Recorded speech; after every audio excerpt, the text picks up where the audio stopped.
Hey everyone! So one of my more highly requested videos was a stationery video, like my stationery favorites and like materials that I think you should have if you're going to do journaling. So that's what I'm going to be doing today. Hope you enjoy! So first we're going to talk about brush pens. This is my Tombow brush pen collection. They're dual brush, so they have two sides. There's the part with the actual brush, and then there's like the end. It's like a point tip marker. But I use the Tombows for the brush pen part of it. I think they're really nice because they write super smoothly, and I also like the way they come out because it's almost like watercolory. So I think that's really cool. So I have the pastel set of Tombows, and I bought this separately. This like light gray one, but you can buy a lot of different colors, and I probably will get some more eventually, but this is just my collection so far. So for thinner brush pens, I like to use the Japan material Sipa, and these are also black calligraphy pens. There are like 3 different sizes. I currently don't know where the smallest size is, but it is a 56. This is a 57, which is what I usually tend to use. It's like a pretty medium tip marker, so it's easier to do smaller calligraphy. This is a bigger one that I use less because I just don't use it that much. But yeah, that's what I like to use for thin tip and black calligraphy pens. Of course, we have the infamous zebra mild liners. These are my go-to highlighters. I use them primarily for notes and school, but you can honestly use it for journaling as well. You can use it for coloring, or you could attempt to do calligraphy. But yeah, these are super nice. They're also dual tip, so they have the highlighter portion of it, and then they have the more like of a point tip. So yeah, these are super nice. These are like my highly recommended highlighters. For pens, I have, for black pens, I have this Pilot G2 black ink pen.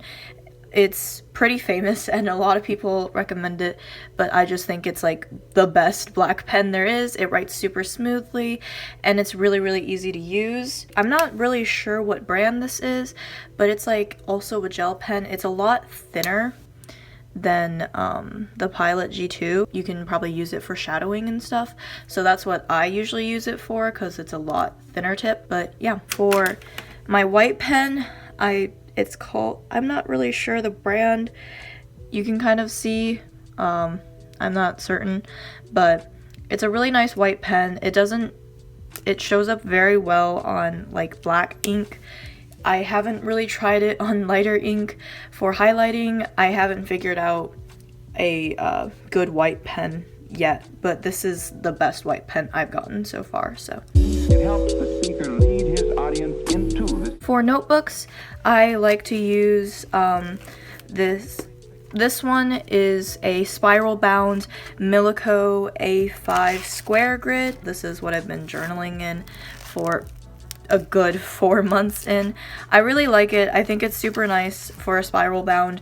I will eventually try the Midori A5 square grid because I hear that one's really good, so I'll buy that sometime. But I got this one on Amazon. I had never heard of it before, but it's called North Books, and honestly it's like really nice because it has as good paper.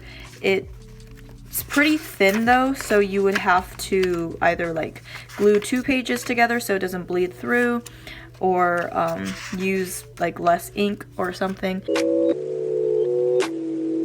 For memo pads, I get like little packets. I'm not sure if that's what you call it, but like they come in like all these different designs and stuff. Like this one is a whale one that I got off of Amazon. It's super cute. I really like it. I give a lot of my pen pals samples of these because there's just like so many. And then here is also one for Sumiko Gurashi. They're like just whole memo pads, but they're also really nice to write pen pal stuff with or use as decoration and journaling. And then I have this Ryan one that I also got off of Amazon. I highly recommend getting memo pads with like these sort of packets, or like foldable, like they come in different designs, because then you're getting like different designs. Because if you get like a whole pad of just one memo pad, unless you really like that certain memo pad, I feel like you're not gonna use that many of one. So for stickers, I personally like sticker flakes. I'm not a big fan of the sheet of stickers. Here are 2 packets of flowers that I have. I like the white border for the sticker flakes because I think when you put it on top of something else, it gives it a nice layering effect. So yeah. For washi tape, I don't have a particular like favorite washi tape. I prefer more neutral washi because I feel like washi tape isn't really supposed to take away from the spread. It's more just supposed to add to it. So I like using the grid washi because I feel like it's just a nice patterned washi tape to add to your spread. I also like solid colors or like gradient because I feel like color coordinating with your washies with the spread is super nice, but I just don't like the super fancy designs on washi tapes because I just feel like it takes away from the spread, while I feel like washi tape is not supposed to do that. So that was it. I hope you guys enjoyed this video. Let me know what you guys think. Are there any journaling supplies that you guys recommend? But yeah, so I hope you guys enjoyed this video. Bye!